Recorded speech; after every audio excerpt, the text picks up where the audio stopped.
Hi everyone, I'm Preetam J. I'm a sophomore at South Fayette High School. Hi everyone, I'm Veerendra S. I'm a sophomore at South Fayette High School. Hi everyone, I'm Aryan S. I'm a sophomore at South Fayette High School. And over the last school year, we've been developing Smart Pick, an app to help people eat and buy better groceries while also combating the problem of food waste. So we all have had food in the back of the fridge that just goes wasted or unused. One day when I was looking at the fridge, I was in the food that was in the back of my fridge. I was wondering if my family throws away this much each month. What about other families across the United States? How much of a problem really is this? Because I knew that in many parts of the world that struggle with food insecurity, they have the opposite problem. And I also knew that food takes a great amount of resources environmentally and can cause unnecessary harm if it's all just going to waste. So the first thing we did is research how big of a problem food waste really is. And we found that 40% of all produced food in the United States is never even eaten. We began to look into the history, how food waste has been tackled so far, and the factors that go into food waste and its effects. We found that in times of great economic hardship, many times food waste is often decreased due to need, but when, especially given the 21st century, where people often overbuy and retailers really do thrive on a system that has people buy much more than they actually need, food waste has grown exponentially over the last 2 decades. Economically, 40% of all produced food is wasted and goes straight to the landfills. And this didn't really make much sense to our team, given that 41 million Americans cannot afford adequate food for their families. On the monetary side of the problem, $2.6 trillion in economic damage is done from food waste in each year alone. And the average US family is wasting around $2,200 per year that could be better used in many different ways.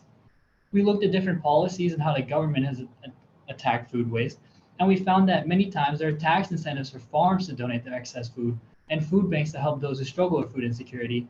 But there isn't much being done on the consumer side to emphasize and incentivize consumers to be more careful of what they're buying and when.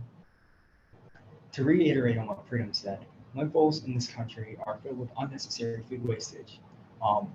This has both economic and environmental concerns as landfills pile up with food. Families who suffer from food insecurity cannot and who struggle to put food on the plate suffer from the lack of food. This causes us to ask, what would happen if the food we wasted went to these families with food insecurity?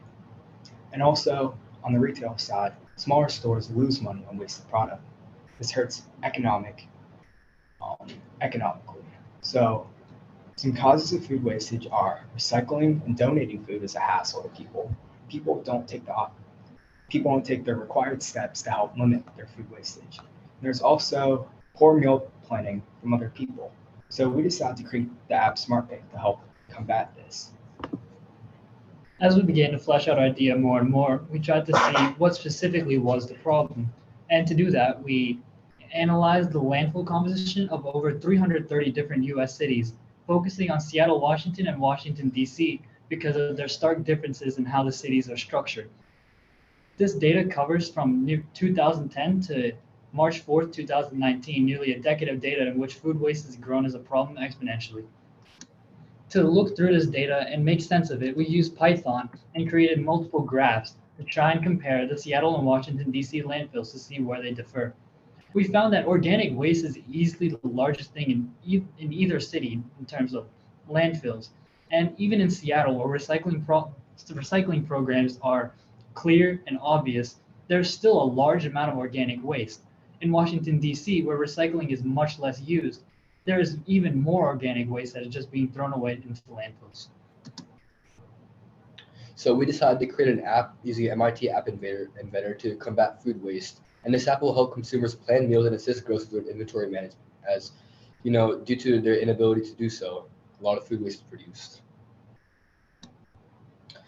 What will users take away from this experience is the big question. We decided that it'll be really accessible for users, so it'll be free of cost to users in the App Store and the Google Play Store. It'll work towards the global goal of eliminating food waste, as this is a problem not just in the United States, but throughout the entire world. and has features to support society, such as consumers and grocers can donate leftover food to food banks, which works towards another cause of solving hunger. As we look to create a mock-up of the app, we realize how many different angles there are to not only combating food waste, but getting users to adopt the app in the first place. Because no one will adopt an app that is only for the purpose of limiting food waste. There needs to be some sort of incentive for both consumers and for retailers to actually adopt the app and put it into use in their everyday life. To do that, we created multiple features that are user-friendly and offer incentives through just the use of the app. For example, we added a My Fridge screen. Especially with today's smart fridges, it is now a common feature to be able to find what is in your fridge and manage what you have in your house much quicker and easier than in years past, to try and limit that food that just gets stuck in the bottom of the freezer and goes wasted because you didn't even know it was there. We also tried to include meal plans to help the average consumer eat better and healthier, which is not only better for the people themselves, but also for the environment.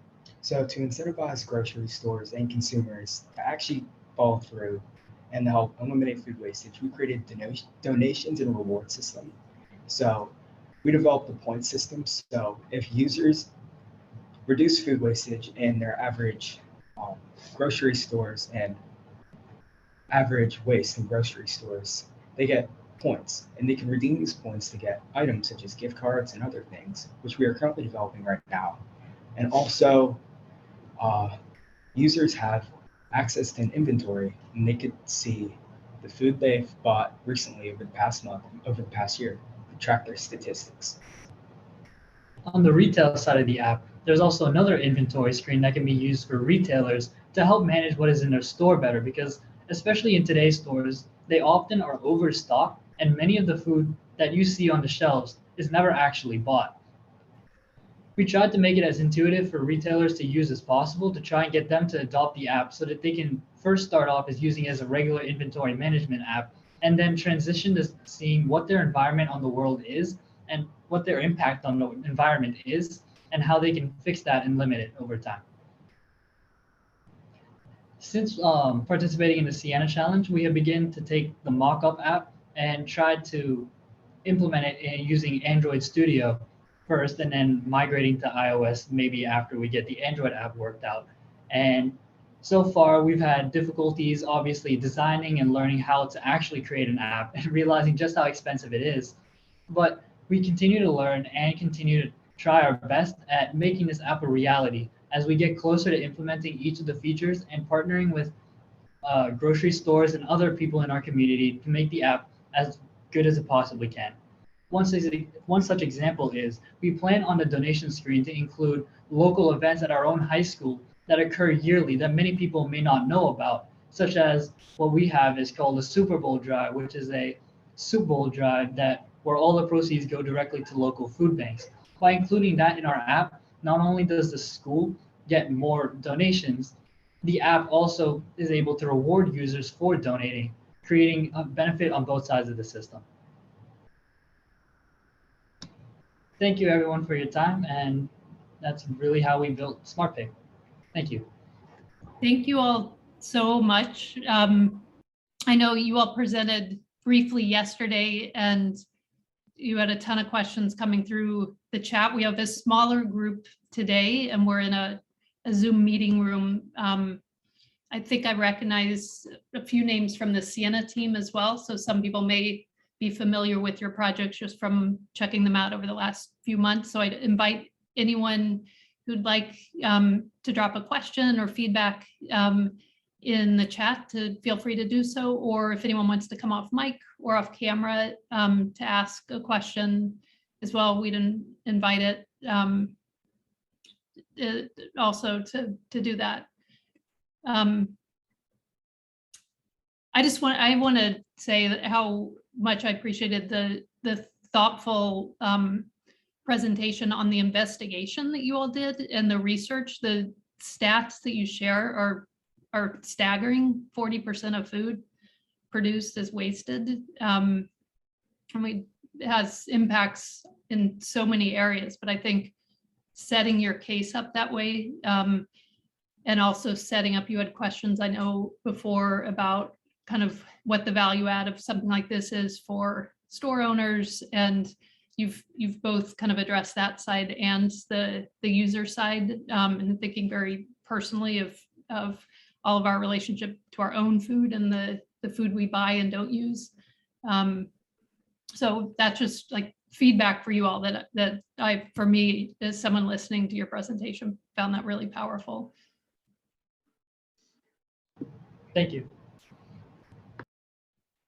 And I think I also agree with that. I love this idea. I love the research that you all put behind it. And you did mention that you were working with some people locally in your community to pilot the app. Can you, and I'm sorry if I missed it, some of the slides went by really fast. So I wanted to just circle back to that and see, and just hear what your experience was like working with people in community. What are some of the things that you learned from them, or discoveries that you made along the way that you didn't realize you would land on when you first started the project? So after talking to some grocery stores and some people in the industry, we realized that people aren't motivated enough to actually try to limit their own food waste by themselves. So that's why we created the reward system for people to redeem prizes and rewards for their responsibility. I'll just jump back in. Do you all have questions or areas that you still, like, you did a lot of investigation, I think, and have kind of a plan for moving forward? Are there areas that you're looking for feedback on in particular, or areas that you feel like you need to do more investigation to understand better? One of the main things that we really need to look at is the reward system and really trying to figure out the hard details and what that's actually going to look like. And another thing is just the actual implementation of the app, because we never know how it's going to go until we finally have a working app in our hands and start to use it in these stores and with consumers. And how we want to go about that is by first trying to do like a test round with maybe a local grocery store chain that's willing to work with us, and then see how consumers and the owners react to it in that setting, and then going back and creating another version that's more responsive to their needs. If anyone else does want to ask a question or come off mic, please feel free. And while you're thinking, I have to just keep jumping in because I'm really fascinated by your project. You're a really small team, and yet you did like that slide of how you went about analyzing a data set, and you have obviously some like engineering and coding chops. You also, the design is really beautiful. I'm just curious how within the team you thought about roles, and either is the team just the three of you, or were there other people working with you, and how you kind of divided up tasks and responsibilities? I would say we collaborated on a lot of aspects of the project, but we had a great teacher, Mr. Hausman, who provided us with guidance and advice throughout the process, and this wouldn't be possible without it. I think something that really did help us was the diversity of skills within our group, even if it's only 3 people, because we were able to have someone who's better at designing, someone who's able to like put the designs that he created together, and then have someone that's better with like the financial side and looking towards the future. That really gave our group like a unique ability to do a lot more with even just 3 people. And we're also willing to go on the internet, and if we didn't know how to do something, we could figure it out, especially with how easy it is today. And I mean, shout out to the internet, because that's how I learned how to code Python and how to create those graphs in the first place. What are your all's plans in the future? I know, as you go through the rest of your high school career and you have different classes, do you all plan to continue working on this? And if so, where do you see this project maybe a year or 2 years down the line? We're very proud of the progress we've achieved so far, but scalability is one of our main concerns. Right now, we just have a mock-up of our app, but over the summer, we plan to actually create and finalize our app and test run it and pilot it the grocery stores in our area. Over the next couple of years, we hope to grow this and help the community even more, because that's our goal. Yeah, before we graduate, we would love to be able to walk into a grocery store in our local area that we know has partnered with us and be able to use our app and see it in action and really know that we have made a difference in our community. What are your plans moving forward? If people want to track your progress and your work, you all, I know on the Ciena Challenge website, we have like your initial deck that you put together that you shared today. Is that the best way for people to learn more, or how might people follow your journey?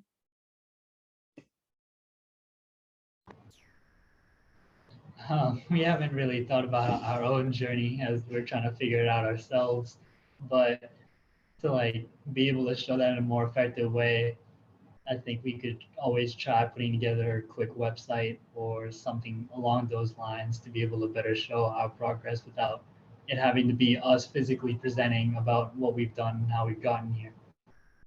That's great. I'll drop this link in just for anyone who's not familiar with your work, if they do want to check out the project. I think we'll remember the name Smart Pick, and can follow it that way.